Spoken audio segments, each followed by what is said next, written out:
The people must never fear their government. Governments must fear the people, always. I say the governments of the West absolutely fear their people, which is why they're behaving the way they are now. The Telegraph newspaper in the United Kingdom carried a story this week headlined, Church of England is preparing for UK at war. Quote, the Church of England is preparing for the possibility of the UK going to war, according to the Bishop to the Armed Forces. The Reverend Hugh Nelson said the institution was looking at the Second World War for inspiration on what it might mean for us to be a church in a time of conflict. And the church is considering changing its rules to make it easier to appoint new army chaplains so they can be deployed more quickly in the event of war. Close quote.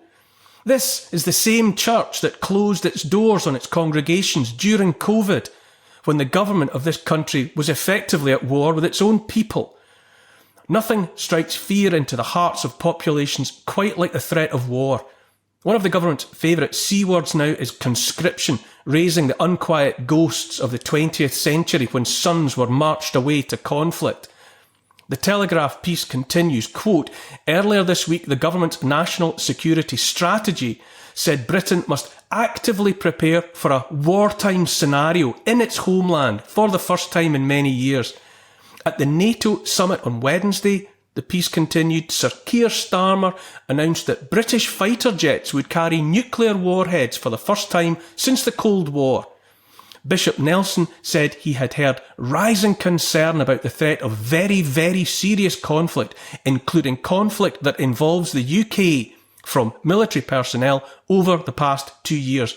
He said, as a church, we want to take seriously those challenges, both to do everything that we can to pray for and work for and advocate for peace, because the kingdom of God is a kingdom of justice and peace, and to face the reality of how the church might need to respond and to be if there were to be a serious conflict.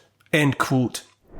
A British population, like others around the world, rattled to the foundations by what I describe as the most brutal psyop and campaign of mental warfare ever inflicted on a people, is primed only to fear the next thing, and in that state of fear to look to the authorities to save them.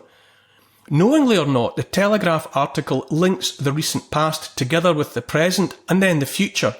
Quote, the bishop said the church needed to learn lessons from the COVID-19 pandemic, for which it was not prepared, and should recall the leadership it gave during the Second World War. And then the Telegraph tucked this line into the body of it all. Quote, during the war, the church, led by William Temple as Archbishop of Canterbury from 1942 until his death in 1944, was key in seeking support for asylum seekers fleeing the continent. Do you see what they did there? That might as well have read, and if you've any doubts at all about the rightness of letting uncounted thousands of people into the country in small boats, then you jolly well better get ready for those fleeing the war we're telling you to ready your sons and daughters to fight in. Millions are always displaced by war. The millions on the move now are displaced by the regime change wars waged by the United States since the end of the Cold War. I say again, no population should ever fear its government. Every government should always fear the people. Our sons and daughters belong to us, to our families. They are absolutely not the property of the state to be sacrificed in pursuit of politics. Hello, I'm Bev Turner. Now, it can feel like the money in our bank accounts at the moment does not keep up with the cost of living, and maybe there's a solution. I'm here today with the CEO of TallyMoney, Cameron Parry. Cameron, what is TallyMoney?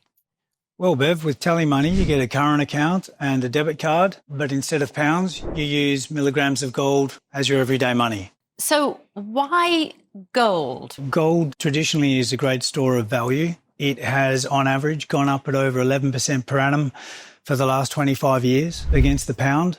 It's tripled in value in the last decade, and in the last 2 years alone, it's increased by 50% against the pound. Banks' savings products just can't compete with that level of growth. But this isn't just about gold. This is about a currency that you guys have created at TallyMoney? Explain it to me as though I'm an idiot. So, look, people need to be able to hold their earnings and build their savings in a money that retains its value and remains in their legal control and remains theirs to access, away from government control. Great. You had me at not exposed to government control. You should feel safe and happy with your money. You should have peace of mind the more money you see in your bank balance, and that's the type of thing we're trying to deliver and give people choice in the type of money they get to use every day. Brilliant. Thank you so much, Cameron. Thank you.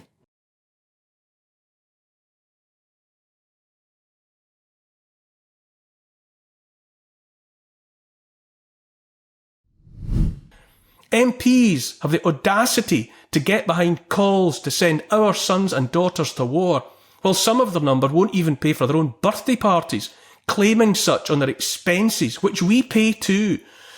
The sort of people disinclined to stump up for their own party poppers would have us send our sons and daughters to the charnel house of Ukraine. It's the same mindset that calls for net zero while flying the world on private jets. We must never fear these people, I say. By word and deed, they reveal that they plainly fear us. Look at this story from Germany.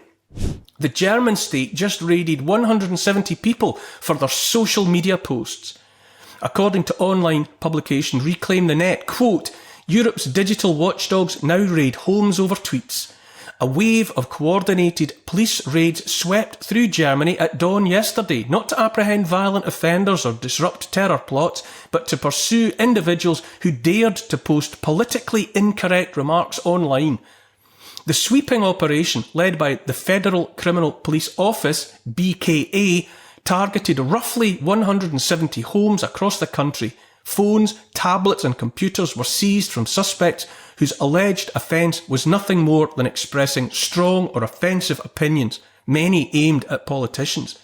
This annual crackdown, now a routine part of the German state's law enforcement calendar, stems from paragraph 188 of the Criminal Code, updated in 2021, to criminalise insults against political figures.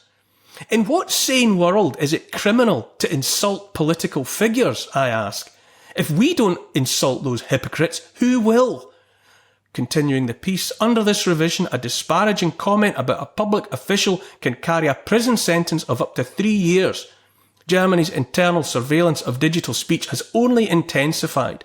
The BKA logged 10,732 online hate speech offences last year, an eye-watering 34% spike from the year before and 4 times higher than in 2021.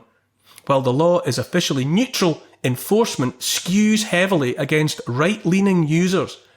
Citizens are not only subject to scrutiny, but encouraged to join it. I bet they are. What authorities define as hateful often encompasses crude jokes, memes or insults. North Rhine-Westphalia's Interior Minister Herbert Rühl made no secret of the government's philosophy. Digital arsonists must not be able to hide behind their cell phones or computers. Anyone who thinks anything is allowed on social media is seriously mistaken. He added that people have forgotten the difference between hate and opinion. End quote. I say what we see here, now in Germany but increasingly everywhere, is the self-proclaimed powerful insisting on being revered like priests of old. What we are seeing, in my opinion, is the equivalent of laws against blasphemy, the implication being that to insult a member of the new priesthood, i.e. a politician, is akin to taking the name of the Lord in vain.